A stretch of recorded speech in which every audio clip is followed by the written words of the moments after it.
Hello everyone, hope you are doing great and learning English every single day. এই ভিডিওতে আমরা শিখব লুকের সাথে জড়িত 10টি ইংলিশ ফ্রেজেস। আমরা সবাই জানি লুক ওয়ার্ডটার বেঙ্গলি মিনিং হলো দেখা, কিন্তু আমরা যদি এই লুক ওয়ার্ডের সাথে কয়েকটা শব্দ জুড়ে দিই তাহলে কিন্তু ইংলিশে অনেক সুন্দর সুন্দর ফ্রেজ তৈরি হয়ে যায়, যে ফ্রেজগুলো আমাদের ডেইলি লাইফে ইংলিশে কথা বলতে অনেক বেশি হেল্প করবে। সো চলুন দেরি না করে ভিডিওটা শুরু করা যাক। সো আমাদের প্রথম ফ্রেজ হলো লুক আফটার। লুক আফটার কথার মানে হলো দেখাশোনা করা। আমরা যখন কারোর যত্ন করি, খেয়াল রাখি বা দেখাশোনা করি, এরকম অর্থে আমাদের ইউজ করতে হবে লুক আফটার। চলুন এক্সাম্পল দেখা যাক। প্রথম এক্সাম্পল হলো আমি তোমার দেখাশোনা করব।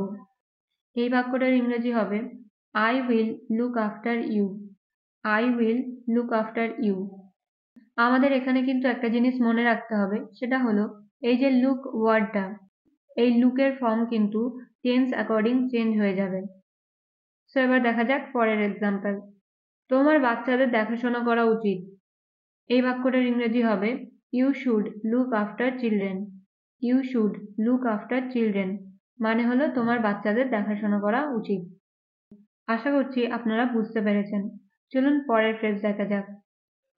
2 নাম্বার ফ্রেজ হলো লুক ফর। লুক ফর কথাটার মানে হলো খোঁজা। আমরা যখন কোনো কিছু খুঁজি সেই অর্থে ইউজ করতে হবে আমাদের লুক ফর। ফর এক্সাম্পল, তুমি কি খুঁজছো? এই বাক্যটার ইংরেজি হবে what are you looking for. What are you looking for.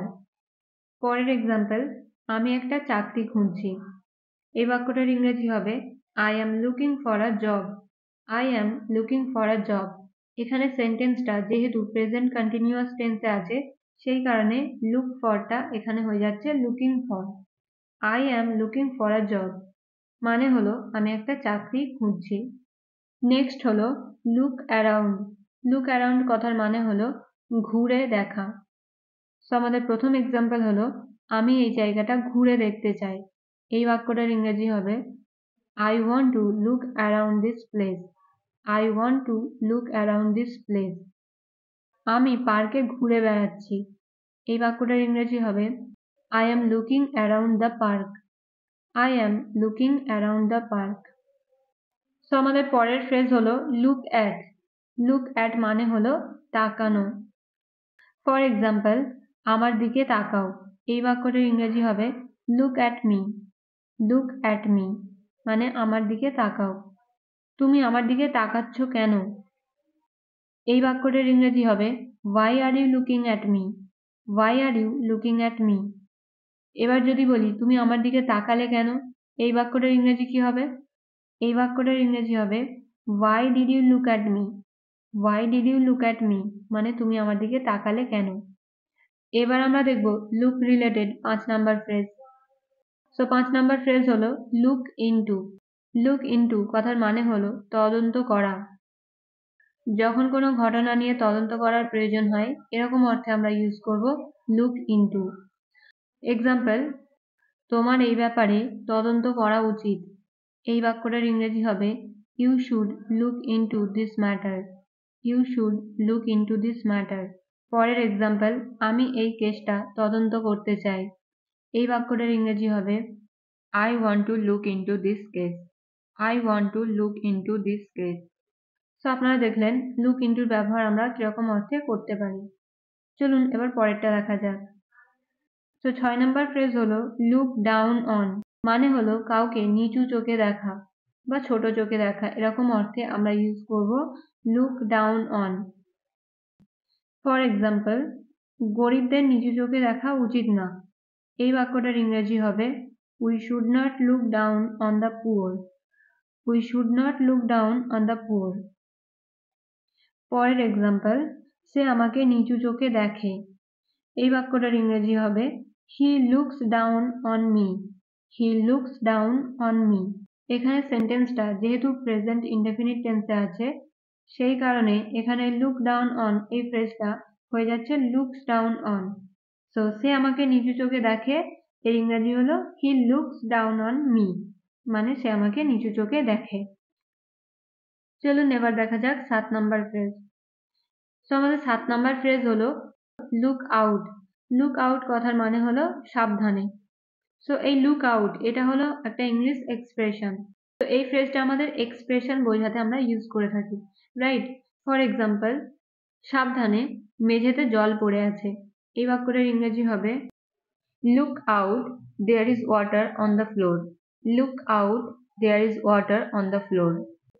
পরের এক্সাম্পল, সাবধানে তাড়াহুড়ো করো না। Look out, don't be hurry. Look out, don't be hurry. এছাড়া আরেকটা এক্সাম্পল, সাবধানে তোমার সামনে একটা গাড়ি। এই বাক্যটার ইংরেজি হবে look out, there is a car in front of you. Look out, there is a car in front of you. So basically আমরা দেখলাম কেউ কিছু করার আগে তাদেরকে যখন আমরা সাবধান করে দিই, এরকম অর্থে আমাদের ইউজ করতে হবে লুক আউট, রাইট? চলুন এবার পরেরটা দেখা যাক। পরের ফ্রেজটা হলো লুক ওভার। লুক ওভার মানে হলো তাড়াতাড়ি পড়া। সো এরকম আমাদের অনেক সময় হয়ে থাকে, পরীক্ষা দেওয়ার আগে আমরা কোনো একটা চ্যাপ্টার খুব তাড়াতাড়ি পড়ে নিলাম, রাইট? বা কোনো একটা চিঠি আমরা খুব তাড়াতাড়ি পড়লাম। সো এই যে কোনো কিছু তাড়াতাড়ি পড়া অর্থে আমরা বলতে পারি লুক ওভার।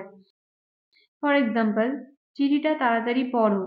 এই বাক্যটার ইংরেজি হবে look over the letter. Look over the letter.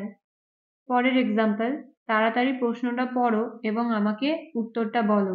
এই বাক্যটার ইংরেজি হবে look over the question and tell me the answer. Look over the question and tell me the answer. So পরের ফ্রেজ হলো look back on. Look back on মানে হলো অনেক পুরানো কোনো কিছু মনে করা বা অনেক পুরানো স্মৃতিকে আবার নতুন করে জাগ্রত করা। এরকম অর্থে আমাদের ইউজ করতে হবে লুক ব্যাক অন। চলুন এক্সাম্পল দেখা যাক। প্রথম এক্সাম্পল হলো, আমি আমার ছোটবেলার স্মৃতি মনে করছি। এই বাক্যটার ইংরেজি হবে I am looking back on my childhood. I am looking back on my childhood.